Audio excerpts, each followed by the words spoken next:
so good to be with you all today to worship together as a community. One of our values here is community as a church, believing that we experience God best when we experience Him together. And so excited to worship with you all this morning.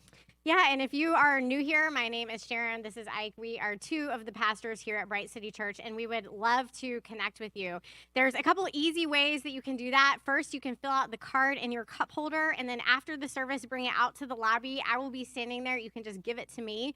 Or if you text Bright City to 94000, that will pull up a link tree. Click new here. Just fill that out, and we will follow up with you. As I just mentioned, I will be in the lobby directly after for something that we do every single Sunday. I will be standing, there's a big banner that says Next Steps. I'll be standing there to answer any questions that you have, and really like any question at all. Even if you have a lot of questions, that's totally normal, totally fine. Don't feel intimidated. I'm really easy to talk to, but I will be there right after the service. Now, speaking of getting involved in the life of our church, another way that you can do that is through giving. And there's a couple easy ways you can do that as well. Again, you can text Bright City to 94000. That will pull up a link tree. Just click give. Or you can go to brightcitychurch.com/give to set up automatic monthly giving. So part of the reason I'm talking so fast is we have a lot of announcements this morning. Next Sunday, or next weekend really, we have a lot going on. So next Saturday, we have our monthly prayer gathering. It's Saturday morning at 9 a.m. And what we have been doing is meeting right outside the AMC movie theater and then prayer walking around the mall. And if you have never done this before, I really want to encourage you to try it out. It is really transformative, honestly. It's this is a consumeristic, materialistic piece of land. But there's something about prayer walking this mall that turns it into this liminal space where you get the eyes of Jesus for all the people that are coming here every single day. And so if you have never done that, that will be next Saturday at 9 a.m. And then next Sunday, we have two significant things going on. The first is it will be fifth grade move up. So if you have a fifth grader, they are actually going to be able to move up into our middle school ministry, Mid-City, starting next Sunday. And then the other thing we have going on after the service is Pizza with the Pastor. That's something that we do once a month, where if you're new and you would like just a little bit more time to get to know me and Ike and some of the other leaders at our church, we just immediately after the service, we just walk right over to California Pizza Kitchen and we have lunch together. We had to skip it on January because of COVID, actually. Or if you just want free lunch, Yeah, that's true. Honestly, we won't judge you, especially if you're a college student. We won't judge you at all. So that will be next Sunday. And if you're on our our email list, there will be a link to RSVP for that. But you honestly don't have to RSVP. You can just show up for that.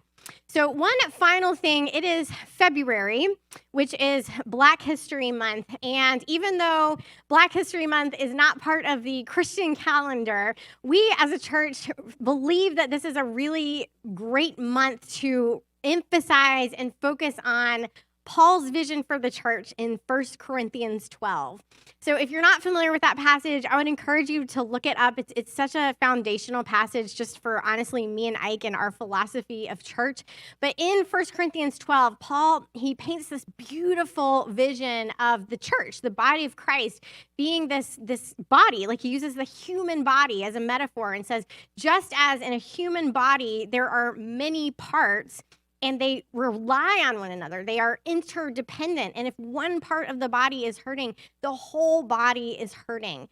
And we think that Black History Month is a really beautiful month to remember that and to remember, we might be an ear or nose, but there's other parts of the body.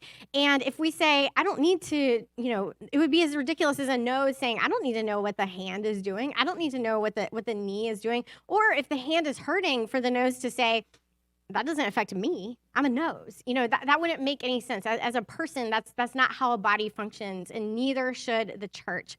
And so what we want to do this month in honor of Black History Month and really in honor of that vision that we're given in 1 Corinthians 12 is that for the next few weeks on social media and in the newsletter, we will be highlighting voices of color, specifically authors right now leading and writing in the church who have influenced us and are really influencing the church. And so just pay attention. You can find that on Instagram at Bright City RDU. And I realized actually most of the names that when I was talking to our social media team, most of the authors that I suggested are people that have mentored us personally.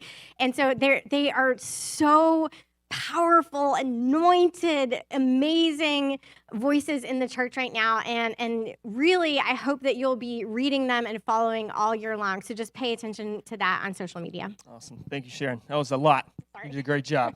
Great job. Well, this morning, as we continue our series in 1 Samuel, we've got something really special for you guys.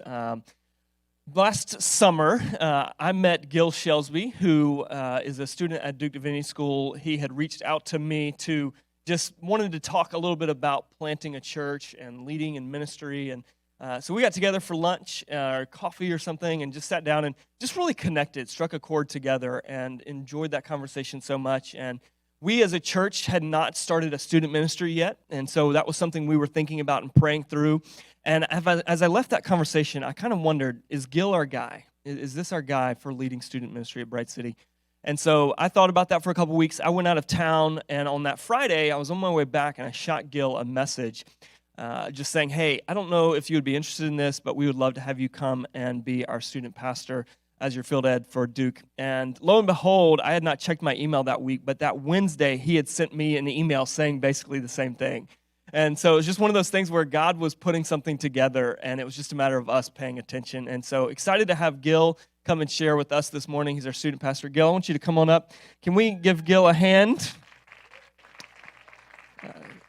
Gil, you have been a gift to our students, and Gil and his wife, Ellie, have been with us for, I guess, 5 or 6 months now. I'm trying to remember the exact timing, but Ellie's been great to have on our worship team, and love having her here, but you guys have just become family so fast, and we love that, and one of the things that we believe in as a church is giving opportunities for new leaders to rise up and giving them opportunities to grow and develop. And so excited for Gil to get to share with us this morning a message that God has put on his heart, and a message that I really believe is a message in season for just our world, but also for our church. So Gil, take it away. Thanks. Glad you're here, man. Thanks. Appreciate it. Man, I'll just say, it really is a gift that this is a church, and we have leaders who find it really important just to invest in young people like me who have no idea what they're doing, but are really passionate about the church and ministry and the future of what God's going to do. And dude, this place has just become home so ridiculously fast for me and for my wife, Ellie. I can't even describe to you. We've only been here 5 or 6 months, but just people in my life that I just can't even tell my life story without anymore. It's crazy, and it's been awesome just getting to know many of you. One of the things I also just really, really love about Bright City that's been really evident the past couple weeks as we've moved through 1 Samuel is we're just a place where we're just willing to sit down and wrestle humbly with really difficult texts in the Bible. And that can't be said of every church, and so I really admire that about this place and these people and our pastors being willing to do that. We've talked the last couple of weeks about how these are really, really human stories. They're messy stories about pride and anxiety and humiliation and shame and sin. I think we'll recognize over the next couple of weeks there's a very real human link between us, our stories, and these people's stories. As well as the fact that I think we'll recognize there's also a sort of kind of narrative link between the people of God in the hill country of Ephraim in 1300 BC and the people of God at Bright City Church in 2022. It's forced us to ask a lot of good questions of the text the last couple weeks. For me, a lot of times, I study the Bible in school a lot, so I kind of usually approach it from a place of historical distance sometimes, and kind of look at it morally and think, man, is this okay? Is the stuff happening in this text okay? Do we endorse this? It's kind of rated R almost. Does God endorse this? Is this okay that it's in our scripture? But the real question that I feel like the text has been asking of me as I walk through 1 Samuel the last couple of weeks is, what happens when God meets these kind of people where they're at? in the middle of their just messiness and brokenness and weakness and pride and sin? What happens when a God like this gets involved with people like this?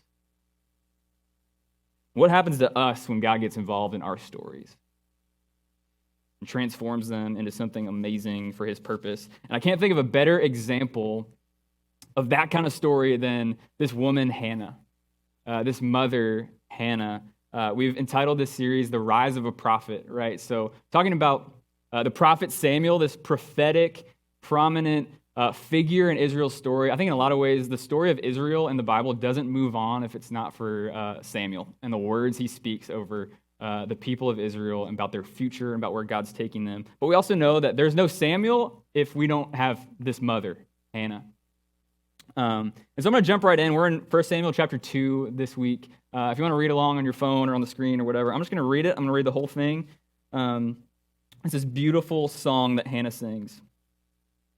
She says this, Hannah prayed and said, "My heart exults in the Lord. My strength is exalted in my God. My mouth derides my enemies because I rejoice in my victory. There is no holy one like the Lord.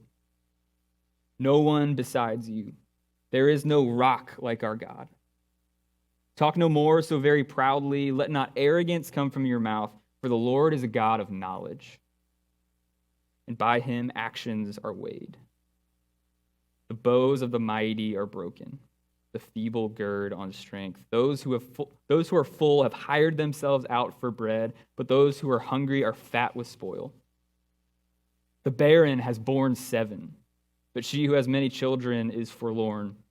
The Lord kills and brings to life. He brings down to Sheol and raises up. The Lord makes poor and makes rich. He brings low and he also exalts. He raises up the poor from the dust. He lifts the needy from the ash heap to make them sit with princes and inherit a seat of honor.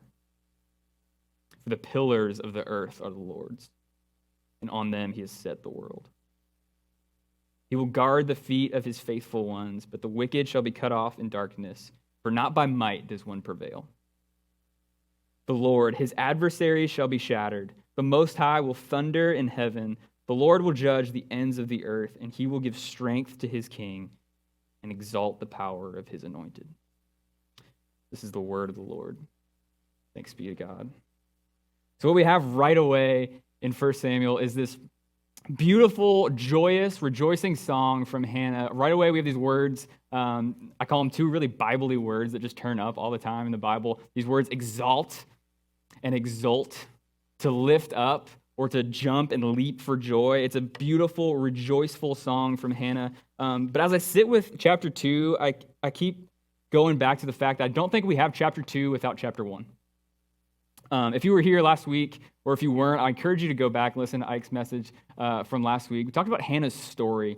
And if you're not familiar with Hannah and her story, the text says her womb was closed. She was unable to have this child, Samuel, that she so deeply, deeply desired to have.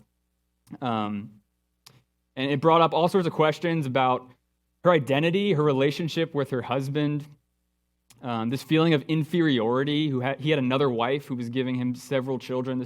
This feeling of inferiority, of shame, of embarrassment, a long season of waiting and just pain.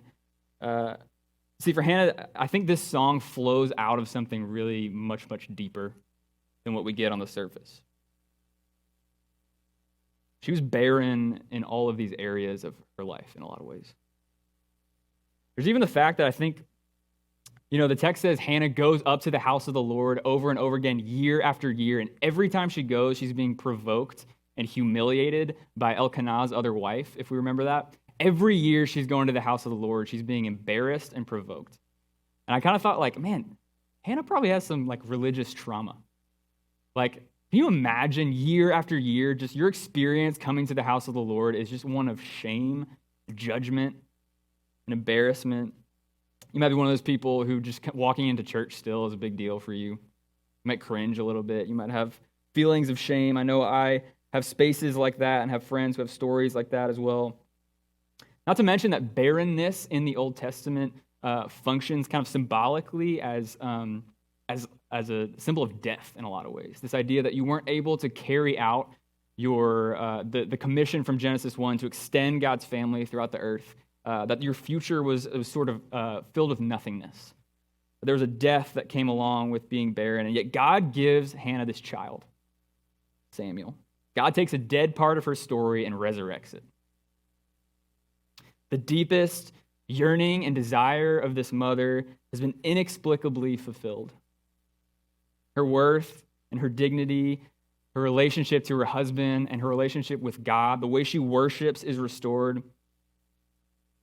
As I sit with this text, I'm just thinking, like, man, Hannah can only sing about a victory like this because she went through something like this. She went through a pain like this. The only way to a victory like that is going through something. I'm from Baltimore, Maryland, and so every time I drive home, the Under Armour headquarters is there, and so every time I drive home for Christmas or whatever it might be, there's like this 2-mile stretch of just billboard after billboard trying to get me to buy Under Armour stuff, basically. And they have this new marketing campaign that I actually really like. I think we have a picture if we want to throw it up if we can. And the slogan is, "The only way is through." The only way is through. And so in the context of Under Armour, obviously, they're just like, they want me to buy their stuff, and it's related to sports. You know, the only way is through. We go through adversity to reach, the victory. We got to lift more weights or whatever it is. I don't know. But I thought, I just looking at the slogan alone, I thought, man, this is a really deeply Christian truth in a lot of ways. Really Jesus, like, cross-shaped truth. That the only way to something like resurrection is through death.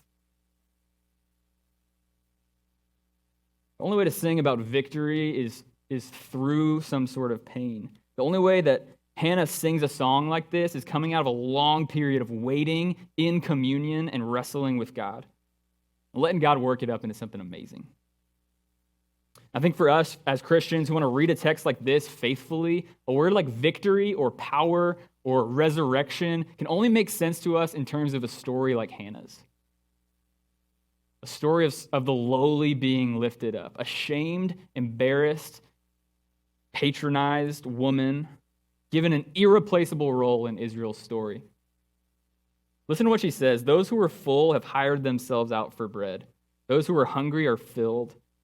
The barren has borne 7, but she who has many children is forlorn. He brings down and he raises up. He raises the poor from the dust, lifts the needy." See, Hannah had gone through it. She's seen both sides. These aren't just like religious jargon that she's heard, that she's reproducing. Like, she's seen both sides. She's seen the poverty and the wealth. She's seen life and death, barrenness and the gift of a child. I think part of our journey is waiting on God through it and deciding where God is and walking with him through it.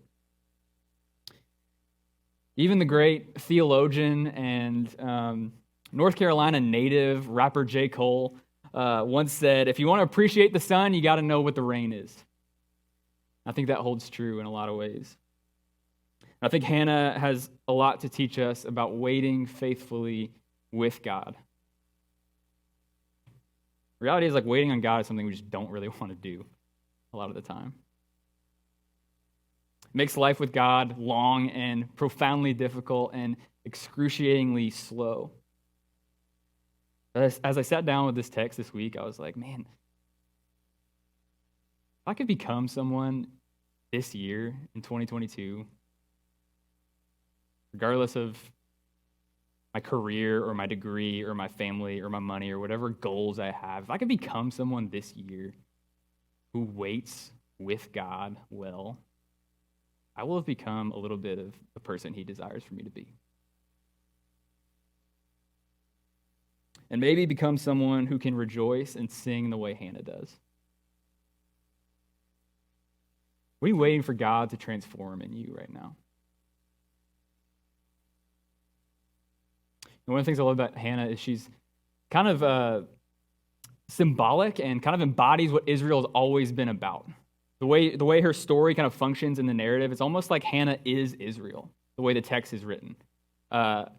And I think Israel from the very beginning, since God called them into existence, having them go through slavery in Egypt, through wandering in the desert for 40 years, They'd just be a people who would always be waiting faithfully with God through all sorts of junk. Political exile and war from all sides and slavery and unfaithfulness and sin, all these things. Israel has learned from the very beginning that to be a people who God created them to be was to wait well in his presence, fully dependent on him. I love what the theologian Willie Jennings says about Israel and their story. I think it wraps it up so well. He says this: imagine a people created only by a promise from God who will live only in and through that very promise. The promised people would carry the vulnerability and the fragility that comes with waiting. The waiting is everything. It is the time and place for meeting with God. He goes on to say, the waiting is everything because it will be the stage of the divine wooing of his promised people, calling them to a life of love and intimacy with God. In a lot of ways, waiting is where we meet God. But to be faithful follower of Jesus is to always be, in some sense, waiting with God. I also think waiting can be deeply, deeply formative for us as people who want to follow Jesus. 7th century church father from Libya, a guy named Saint Thalassios, which is just a cool name. One time I texted my wife Ellie when I read this text, this theologian. I was like, "Can we name our firstborn child Thalassios?" And she said, "No, we can't." But he says this: an all-embracing and intense longing for God binds those who experience it both to God and to one another. There's a sense in which waiting on God and waiting with God forms us into the people he desires for us to be. I really, really believe that. It's kind of a silly example, but everyone kind of has their quarantine habits and hobbies that they've picked up over the last couple years. One of the things, I'm one of those people who just gets really interested in something for 2 weeks and then kind of moves on to the next thing. One of the things I got pretty excited about, to be honest, at various times throughout the pandemic was canning and jarring and fermenting pickles and onions and hot sauce and all this random stuff. I know it's super lame, but I'll get really, really excited about it. And it's this long process of waiting. You have to seal it. You have to get all the right jars and stuff and all the right ingredients and herbs and spices and vinegar and all this stuff. You put it all in there. You seal it up. It's got to sit for 2 to 6 weeks sometimes even longer. And it's it tells you how exciting my life is that every day I would come home and just kind of look in the refrigerator and just stare at them almost. My wife would be like, "Don't open it." I'm totally going to open it. But the thing about this process, right, is fermenting and things being sealed, this process of waiting, there's something chemical that happens. There's a chemical change that takes place in all these ingredients that leads to this deeper and richer flavor. It gets you to where you want to be and what tastes better. And there's a really transformative process. It becomes a different thing. That's kind of a silly example, but I really do think this is what happens when we wait well with God. We become different people. God transforms us. With Hannah and her story, she was transformed. Just turned into something different. Turned Hannah into a worshiper, a rejoicer, a singer. One of the things I love about Hannah, too, is not only that she's easily a top 5 Bible mom, without a doubt, she's on the Mount Rushmore of Bible moms. Put her up there with, Mary, Sarah, whoever. But she's also one of these really few people in the Bible, I think, who really understands this fact that this gift is not her own. It's not hers to keep. That God always blesses us for the sake of others, always blesses the one for the sake of the many. A lot of ways, what happens to Hannah turns her outward in worship. Look at what she's singing about here. It's no longer about what God did for me personally. It's all worship, all reflection on who God is and how he's acting to redeem the world, to make the world right again. There is no rock like our God, no one besides you. The poor are raised up, the hungry are filled. Hannah's not singing about just herself anymore. Maybe what God is doing in you and in me isn't just for us after all. Maybe what God is doing in you and the work he's doing in you is for the sake of your family. Maybe God's transforming you to be a blessing to your neighbor or your workplace. And maybe for us, maybe for Bright City Church, like when we gather here on Sunday mornings, that this isn't just for us, right? But that God would do something incredible through us in the South Point area and in Durham and in Raleigh and in Apex and Cary and wherever for his glory. That people could see and begin to see this kind of vision of joy and worship and salvation and justice.